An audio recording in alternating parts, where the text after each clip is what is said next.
Roy. Of course, we are the podcast that we bring you a wide variety of guests that can talk about a lot of diverse issues that we have to deal with in the business world. Hopefully, we can hit on some things that maybe you hadn't thought about to make you even more successful, or if you know that you're having some issues, we can also provide you with some professionals that can help you, work through those issues so you can be successful again. So today is no different. We have an awesome guest that I've been looking forward to talking to for a while now. She is the Chief Champion Officer. Her name is Selina Meere, and she spent more than 20 years as an advocate and cheerleader for the products, people, and companies that she has represented. She is, as the Vice President of Marketing and Business Development at Park Place. It's a rare woman-founded payment processing company. Selina has built a national brand with a reputation as a company you can rely on as they disrupt a broken industry with honesty, diversity, and professionalism. Before joining Park Place, she was an executive in New York's book publishing industry, holding positions at Penguin Random House and Workman Publishing, where she built a full-service in-house agency. So, Selina, welcome to the show. Thanks for taking time out of your day to be with us. Oh, thank Yeah, you. It's a yeah. pleasure. Good, good. So, we've talked a little bit about it, but, I really think you have two good insights for us. We're going to talk about payment processing because if one thing that the pandemic has done for all of us, it's moved a lot of people out of bricks and mortar and online. And so there's a lot of payment systems online in businesses. And, to be honest with you, I wouldn't know one from another, what's good, what's bad. And so we'll get you to explain that. But then also, you've got such an awesome, I guess, from the marketing and development as far as building from the ground up or taking smaller businesses and making them big. So we'd like to also get some insight, just some things that you have seen and implemented that could really help other small businesses. Great. Yeah, Well, yeah. I'm excited, yeah, Good, to good. dig into all of this. Yeah, It's so fun. yeah, I know. We got a lot. But first off, how did you end up at the Park Place, first off? And it's a woman-owned payment processing place. Just want to make sure I got that correct. Yes, Yeah, it okay, is. It is. okay, It's a rare women-owned payment processing company and also one with a dedication to service. But we'll get okay, into that later. okay. However, the that those fundamental values are part of the journey that led me here. So what's really cool about what led me here is something that's crucial to every business owner and marketer, and that's the power of your network, right? And how it Right. holds trust for such a long time. So when I started my book publishing career, I was at a division of Random House called Crown, and their imprint Clarkson Potter published three books with a woman named Samantha Edis, who came in and gave this presentation that really stuck with me. I knew her because I knew all of the authors on the list. I didn't work with her directly, but the presentation just really, really dug into so much. She talked about her process for follow up and her kind of tenacity. And as she was speaking, I was thinking to myself, well, isn't that what everybody does? But, it's Right, not. right, right. There was this one key takeaway, which I thought was just natural, but I've learned to teach it since, which is when cold calling, and I was doing it for PR at the time, you call somebody and leave a message and have your email ready. And so as soon as you hang up, you send the Uh, email and you give them that like 1-2 punch. uh, So anyway, that was one of the things that stuck with me. And I've kind of started following her career. She is a public speaker and she has a really incredible newsletter. And when I relocated to Los Angeles 20 years later, it turned out we had a lot of friends in common who kept saying, you should call Samantha Edis, you should call Samantha Edis. And to be honest with you, and for listeners who are scared to reach out to their network, I was really like intimidated by the idea of calling her yeah, as a civilian and thought, well, she doesn't know me, even though we have this, common ground from years before. But I did it anyway.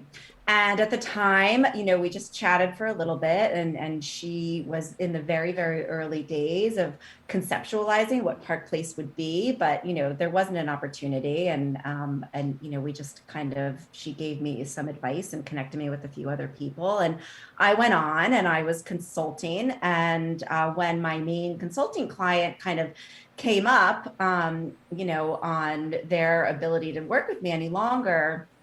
Samantha actually knew that client just as well as she'd Oh, known all wow. these other friends we have in common, and was reaching out to find someone to run her marketing and business development. And this client said, you two should speak. And I was like, oh my gosh, like here we are again. Yeah. And then the timing was right. And so it really is just a testament to how powerful a network can be, and that you really do give a network mastery when you reach out to it. And Yeah. so no matter what it is you're growing as a business leader, or as an entrepreneur, make sure you're reaching out to that network. It's your biggest marketing tool, right? Yeah. You really do give everyone in it power, and they want to help you when you say, like, here's what I'm doing, and here's why I need assistance and guidance and advice. Right. Yeah. And Yeah. we kind of learned this weekend how small our networks are. My girlfriend, one of her best friends, her mother is in the same industry, and we, are separated by just a couple people. So anyway, I think that it's a good point to just this world has become so much smaller, and you just be surprised who knows the right person that you need to talk to. Well, everyone is an opportunity to grow and to share your story and to help you build your story, but they have to know what your story is, Right. right? So they can't share it. And, we do a lot of this now at Park Place, part of which, again, we'll get into this, but part of what we do with our sales team and our account executive team is educate them on how to share their story, and how to work with the people around them to really accelerate it and grow it. And anyway, I'm sure that those are topics that you've covered quite a bit on this show. It's crucial, that story and that through line. Yeah, we have, but we tend to cover so many things that it never hurts to go back, especially for sales, and just reiterate that you got to have a good story, you got to have a good you story, you got to have a good company story. It can't just be, you can't knock on the door and like, I'm here. Here's, here's a contract. I'm here for you to sign up. So let's, move on. It just takes more than that, because you have to build that trust, a relationship. People buy from people they like. Can't say that enough. And so you have to get to know them. Also, I think it's just good common sense that I need to care about Selina. I need to know what are your needs. What maybe you don't even need this contraption that I'm trying to sell. But so having those conversations. The other thing I was jotting some notes as you were talking is that follow-up component. That is something that we are usually fall short on as well. Yeah, no question. I mean, so I think that it does become kind of easy to get a little spammy these days, and so it's given follow-up sort of a bad name. But if you are more thoughtful about it, if it's clear that you know who you're speaking to, if you're also following that person on LinkedIn at the same Yeah. time you're trying to pitch them business, if you're following their business on Facebook and Instagram and commenting on what they do, that there's so many ways to follow up these days. It's not Right. just another phone call. It's not just another email. Yeah. And when you make it that full circle, you show that you really are watching and learning what this business does, Yeah. and that you've done enough research to understand that you're a fit. Yeah, because again, something I just feel like our harp on it is follow up. Thoughtful follow up is different from, hey, I'm circling back to see if you're ready to buy now. I mean, I still Right. fall out of my chair when I hear that, because I'm like, I'm just sitting here looking at you, thinking about your bio, and you could talk about the public, like, hey, I'm thinking about publishing a book myself. What can you tell me about that? Or, hey, I saw this great book that came out. There's always a conversation starter to let people know that you really care about them. You know about them. It's not just a selfish, we are here for the sale. That's how we make money. But there it has to be a win-win for both of us. Yes, and you have to listen, right? I think Yeah. what you're getting to is the importance of listening, Yeah. and I can't, stress that enough. And it's what I've always done as a mentor. And when I had a large department at a big company, and it's what I do now. You have to listen in Yeah. order to understand, truly where the person you're talking to is headed. And also, when you're a good listener, you can read between the lines. You can Yeah. understand what they're actually trying to say, and Yeah. it goes a really, really long way to be a good listener, and then to empathize and say, I get that, and talk more about what they want to talk about, so you get to the real issue. Yeah. Yeah, Yeah, and I yeah, think that, jokingly we say that me learning about you is not me telling you how great that I am or my product or whatever. We spend unfortunately, we can get sucked into that pretty easy. We want to tell, we're excited about our product or service and we just want to do that data dump and tell you all these great things. But, mm-hmm. what I guess one thing I've learned over the years is that cost. Okay, let's just take cost. That may not be your Mm-hmm. main concern. Maybe you've had trouble with this functioning because of something special that you do. So if you listen in that conversation instead of trying to hit you on cost, I can be like, oh, you know what? We can solve that problem. And that's what people Right. want is problem solved. Yeah, and I would say, well, one of the things that I've always done is I've always listened to talk radio, and now more and more podcasts, which Yeah. is great for you, right? Yeah, And I right. think I would encourage everyone listening to this to make sure they're growing their list of podcasts, they're digging back into your archives, and they're practicing their listening skills by listening, Yeah. right? And then you just get better at it when you're in real life interactions. And the more you listen, the more curious you become and the better you become through Yeah. that curiosity. I mean, curiosity is such a gift, but it's a skill that you can learn by really just kind of honing in on how you're asking questions and how you're paying attention to the answers, and you can practice that outside of the conversations that are going to make or break you, right? You've got Right. to find other ways to Yeah. practice these really crucial skills. Yeah, it's a good learned habit that we always have to.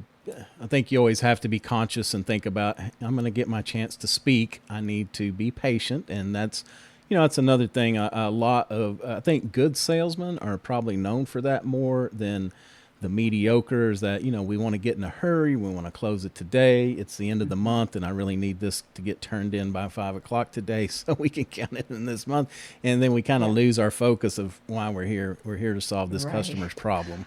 Well, like the traditional salesperson or the one that you see in media or in memes is, gregarious and is always doing the talking and is, really excited and in Yeah. your face because, like, you're not going to make good entertainment by showing a good listener, but it's Yeah. actually the listeners that are winning the deals and doing really well. Yeah.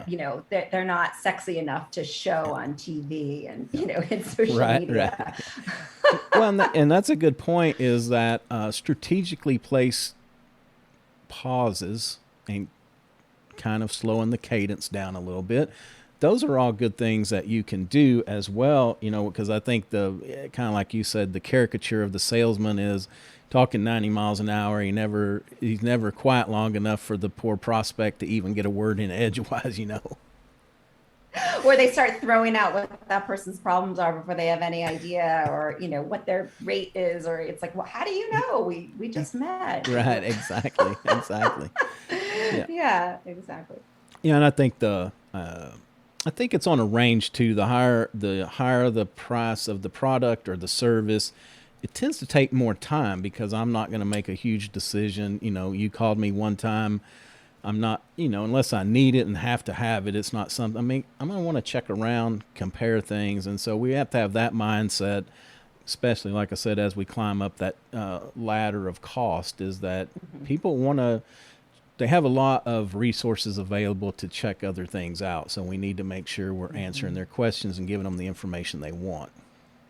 Yeah, no question. And at Park Place, what we're selling is a commodity, right? So pretty much every business already has something in place, Hmm. but there are a lot of pain points within it that they may realize or they may not realize, or unfortunately, they think is just a necessary evil and something that they have no control over when truly they do. And Right. so you have to help them get to where you are, right? You Yeah. can't, in PR, in marketing, in sales, you can't walk into a conversation and start it where you are. You've got to start it where the person is who you're speaking to. And Right. you can only do that by, remembering to start asking the warm-up questions, Yeah. and then get them to your place.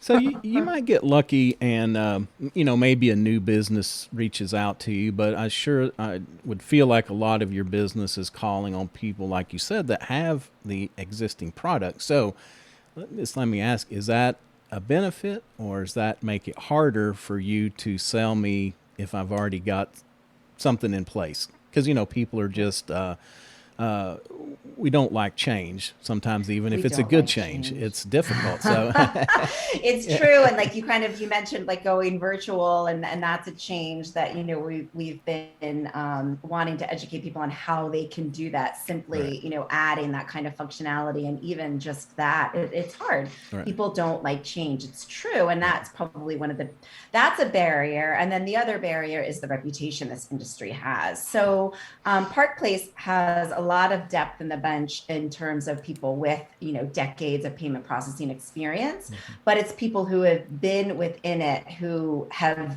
not been satisfied by the way this industry behaves, by the way it treats its customers, by, just really seeing what happens on the back end, and like Right. confusing pricing and the bogus fees and the poor customer service, and, rewarding a customer service team for getting off the phone as quickly as they can, or, a customer service team that is only there for pieces of it rather than the full life cycle of a relationship. So we do have people with experience, but we also have a lot of leadership, myself included, Samantha, our founder, who comes from outside of the industry. And that's because, we saw in the building of Park Place that there was just too much of, well, that's the way this industry's always done it, and so that's Yeah. why we do it this way. Yeah. And so I will say to anyone listening here, that's a clue that you have real room to disrupt and make change, and that you probably should strike and pounce, and, whatever that area is. Yeah. So what tends to happen, so I'll paint this picture for you, and Okay. you've probably experienced it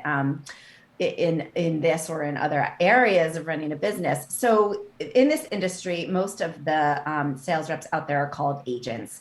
And actually, there was an Atlantic article many years ago that made it everyone aware that a lot of people men mostly, who left a used car sales lot, took this on as their next gig, right? Mm-hmm. And so this industry has kind of grown from that type of sales persona, like literally the absolute worst stereotype of a Yeah. salesperson.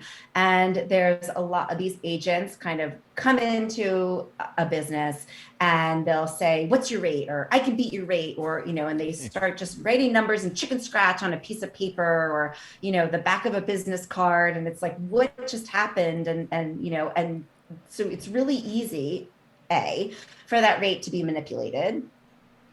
The second thing is that per transaction rate, which the industry with this behavior has gotten merchants and business owners and operations and finance heads to think that per transaction rate is all that matters, but it's only a small piece of the picture, right? There's more of a cost to having a merchant account than just your rate, but you want to make sure that you're still making the right decisions, right? Right. Yeah. So if you make it based on a per transaction rate alone, you're making it on a rate that maybe in the fine print, and most likely in the fine print, they're able to manipulate at any point. Mm-hmm. And you're also not looking at what other costs they're going to throw in. And what also tends to happen is costs are thrown in maybe every other month or every 3 months, so that a merchant is unlikely to look at the statement and see it. Okay. Customer service is absolutely barely exists. In fact, we have someone on our customer service team last year. We multiplied our customer service team, and we hired somebody who was at a competitor that had over 1,000 clients, and one person in the customer service team who was let go. It was like basically considered like a cost center. Right. And it's one of our main value propositions is our really extraordinary service that is in-house, that is here, that knows your business. So there's a lot that a business should educate themselves on in order to make the right decision. And the way that this industry has been behaving has kind of perpetuated this feeling of like, I have no choice. I have Yep. to deal. This is how they all are. Right. And so, with just a little education, you can really make the right decision for you, for your business, and you can come to know what is a reasonable cost, what is the cost you can and can't control, and then also just how to manage it. It is going to always be a cost center for your business, Yeah. but it doesn't have to be as outrageous as Yeah. this industry has, kind of enabled. And so that is one of the things that we do. So we act very, very differently. Park Place comes in truly as a consultant at first, and we do what's called a payment checkup. We invented this; no one else does it, and unless you've gone through it with Park Place, you've never actually looked at the health of your payments. I can guarantee that. And so we just want to look at your price, your service, your technology, and run a full report. And we present that back to you with our findings. And 10% of the time, we find you're in the right place. We say, stick with what you have. The other 90% of the time, we say, this is where we found a discrepancy that we can fix. But it's completely up to the recipient of this report to decide whether or not it makes sense to move forward. And no matter what, whether or not you move forward, whether or not you don't, it's free, it's no obligation. And you've learned something. Either you have peace of mind, like, all right, I don't really love the situation I'm in, but it is the right one for me. And so I will stick with it. Or like, oh, look, here's areas for change, Yep. and I can do that. So that's like a super high level Yeah. what Park Place can do. Yeah, and I think that's something that a lot of businesses should think about is that audit component, because it's a good value proposition to get in the door. You can gather information to not only help your client, but you can also gather intelligence about your pricing, and maybe somebody provides a service that you don't. So it can be very beneficial in a lot of ways. Absolutely. And what we find is, there are a lot of businesses out there who've made the wrong decision, or they are using a terminal that is about to be sunset in a couple months and no one has contacted them to tell them. We find businesses that have terminals that should be programmed for contactless payments, but their merchant services provider didn't do that before shipping it to them. And, can you imagine last year being a business and not being able to provide contactless, or even Right. still now and going forward? Like, that's the way. There's simple things like we program all of our terminals for next day funding, all of them for contactless. Like, you're never not going to get that, Yeah. just basic. That's just what we do. And at some of our competitors, you have to ask for that or pay extra for that. And Hmm. it's kind of, upsetting when you really Yeah. dig into like so as a business owner, just find out, if you are among those, businesses that aren't getting everything that you should. Right. Right. And I would assume that customer service should be a big part of this, because it's like any other piece of equipment. It's always good as long as it's working. And I really don't, I don't really need the customer or the person that sold it or the business until something goes bad. So it's distressing to hear that somebody let their entire customer service team go. But, I can only imagine if you're looking Yeah. at this that you need to ask that question. You need to ask that question. And you also have to remember, like, what is great service, right? So, for example, I was talking to someone who was employed by a really big sort of software company that it is a payments company, but it's Yeah. kind of masked by as something else with other services that it provides. And her main role as a customer service representative, there's several things. It's, first of all, make the calls as short as you can and keep the price as high as you can. And so all of her clients were paying completely different prices and on completely different pricing structures, dependent on what she had to do in that moment to both keep the business, but also keep Yeah. them paying as much as possible. And that is like, she is an absolutely lovely human being.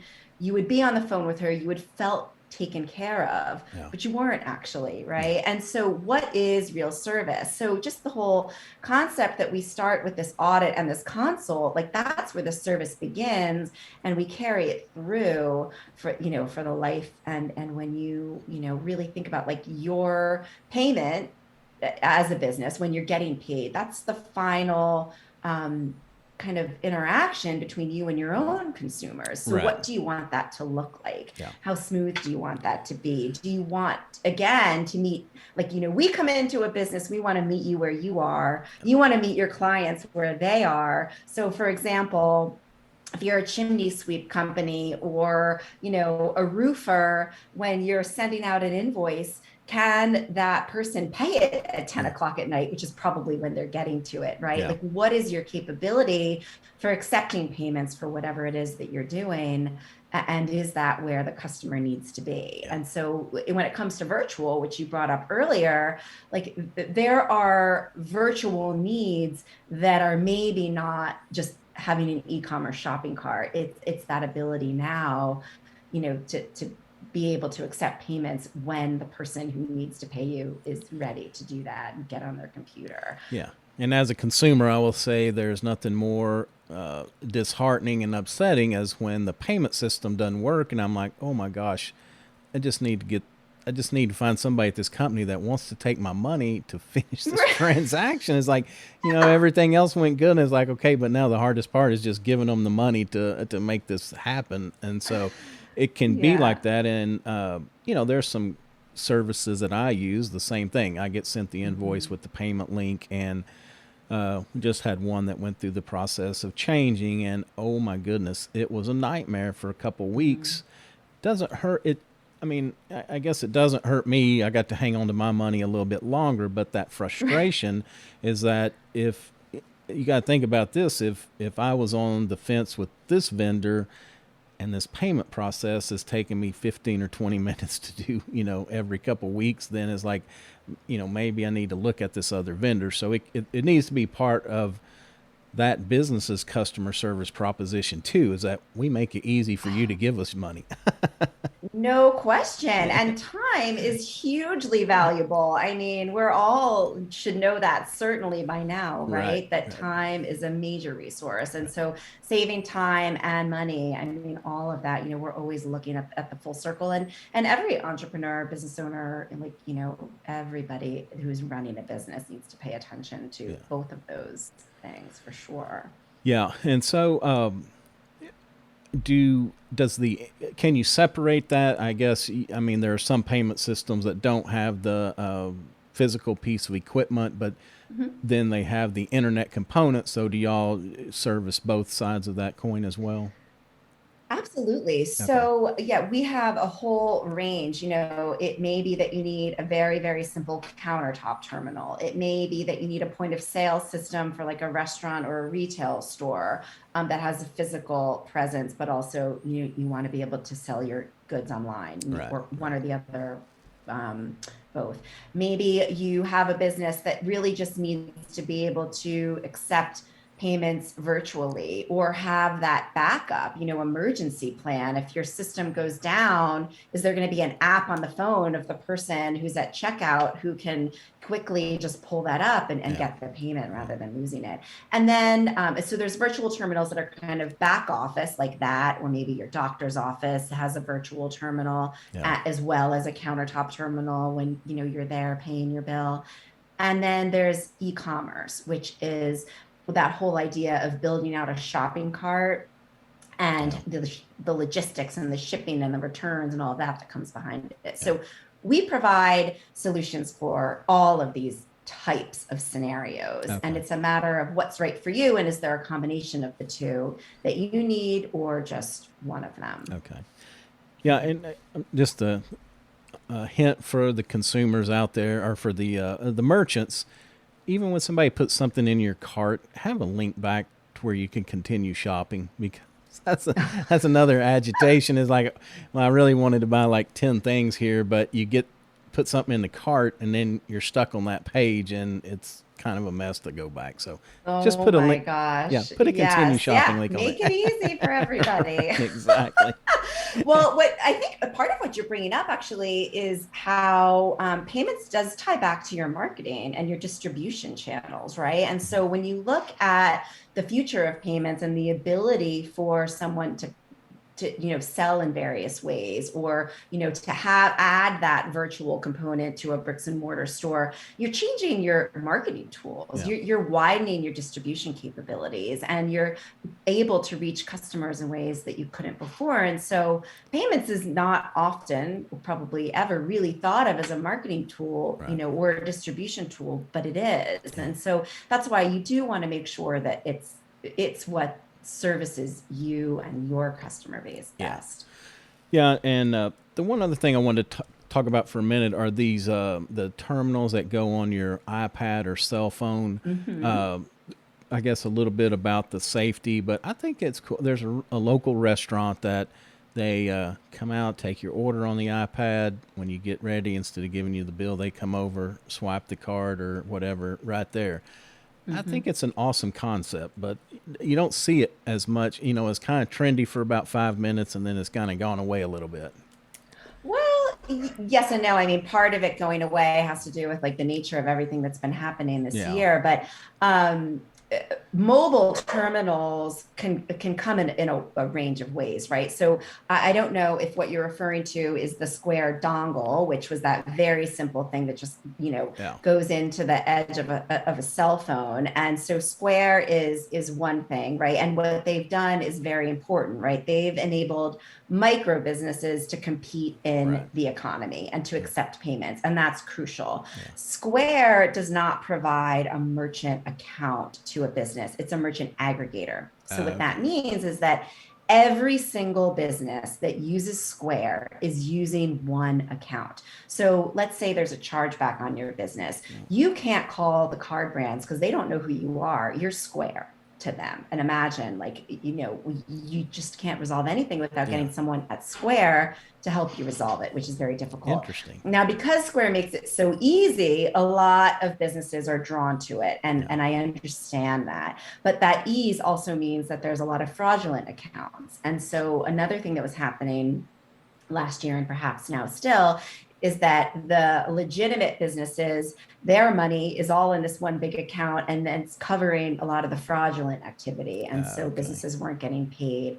And certainly they don't typically get paid next day, but they Yeah. were really waiting like 30 more days. So when it comes to security, if you're talking about Square specifically and their dongle, it is not a sophisticated solution for a sophisticated business. So if Okay. you are transacting more than $10,000 a month in credit cards, it's not an appropriate solution for you. Okay. Now, however, there are a lot of mobility options that are very different. So we do have a mobile kind of piece that can attach to a phone or an iPad, but it is highly encrypted and it is Yeah. tied to your own specific merchant account. So you're not like subject to these same types of issues. And then there are terminals that have 4G that are also very secure and that can move around. And, at a restaurant like that, perhaps they have terminals that have really strong Wi-Fi connected to their own Wi-Fi account.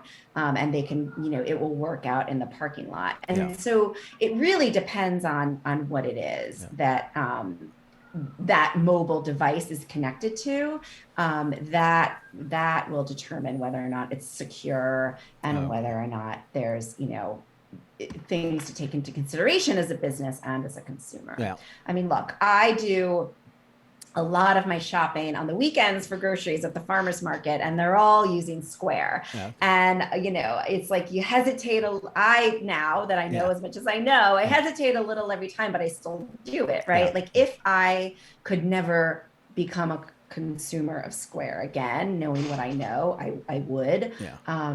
That would just mean that I'd have to go to the ATM and get more cash, and I probably should do that to protect my own everything. But we all do it, right? Yeah. Even though knowledge maybe is a little too much sometimes. But I will say that if you are a sophisticated business, like I'm sure your listeners are, don't go to Square or PayPal because you're not providing yourself the best solution. Okay.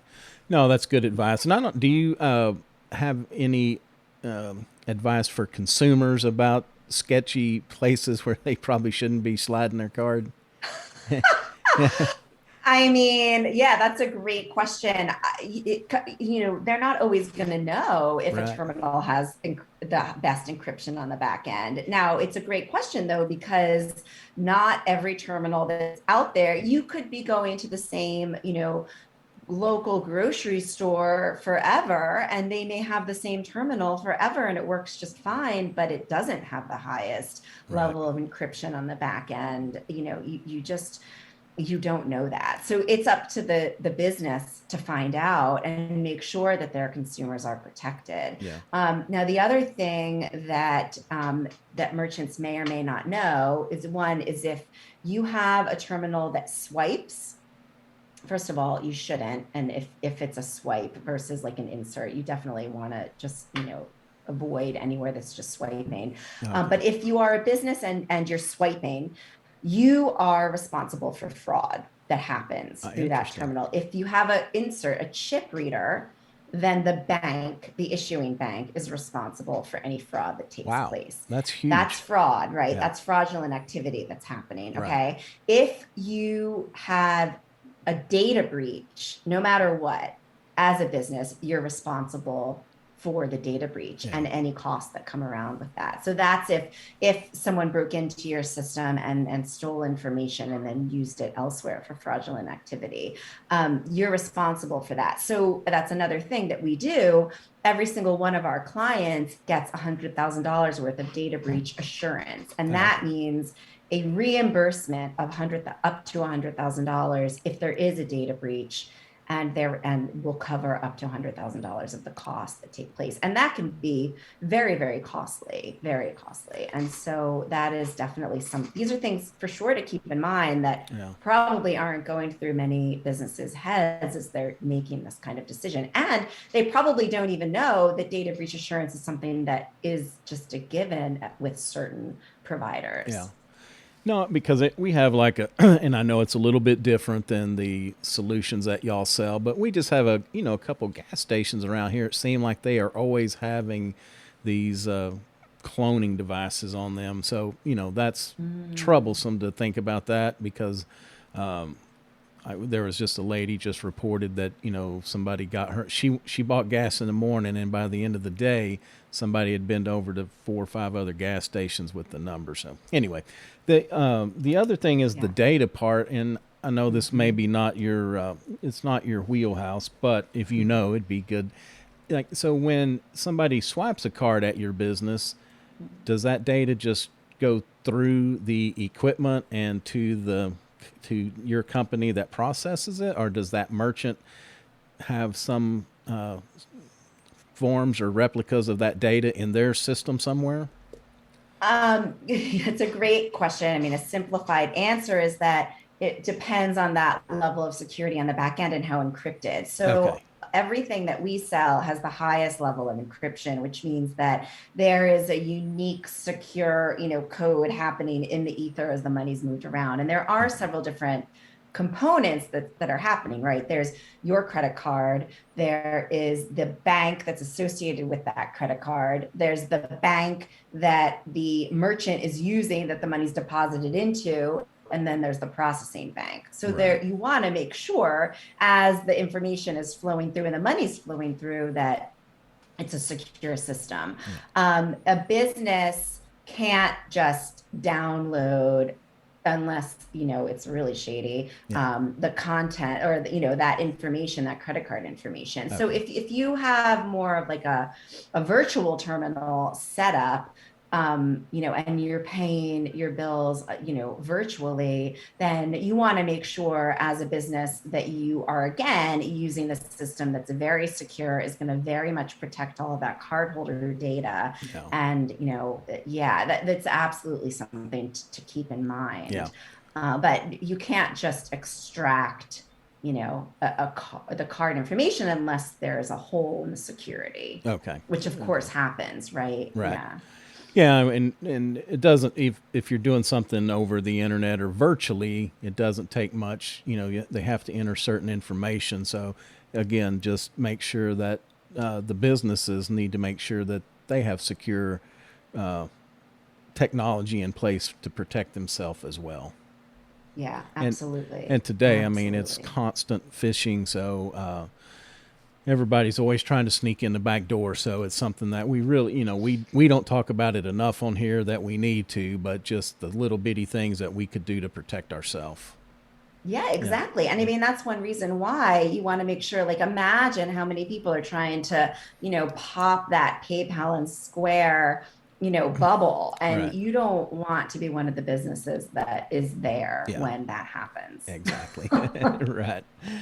Well, Selina, thank you so much for your time. I know we are a little bit over, and I appreciate you hanging Oh, in and that's answering all these okay. questions for us.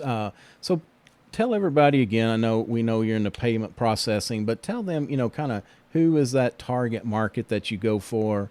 Again, what can you do for them, what you provide them, and how they can reach out and get a hold of you? Yeah, so Park Place Payments, we are a rare women founded and run payment processing company. We are industry first with a very single minded dedication to service.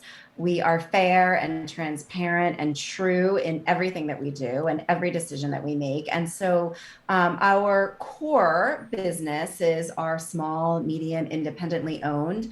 We don't have, necessarily like a cap in what they're earning because independent businesses are very lucrative. About 40% of our clients are in the medical field in some kind of way, but we have everything from storefronts and grocery stores and sunglasses shops and restaurants to chimney sweeps and roofers and builders, contractors of all kinds, car dealerships, RV dealerships, like, it really runs the gamut. Any business that is accepting credit cards is a potential client, but we really focus on those that are independently owned and Okay. operated. Okay, great. Yeah. And how can they reach out and get a hold of y'all? That's great. Yeah, thank you for asking. Yeah. So our website is parkplacepayments with an s.com.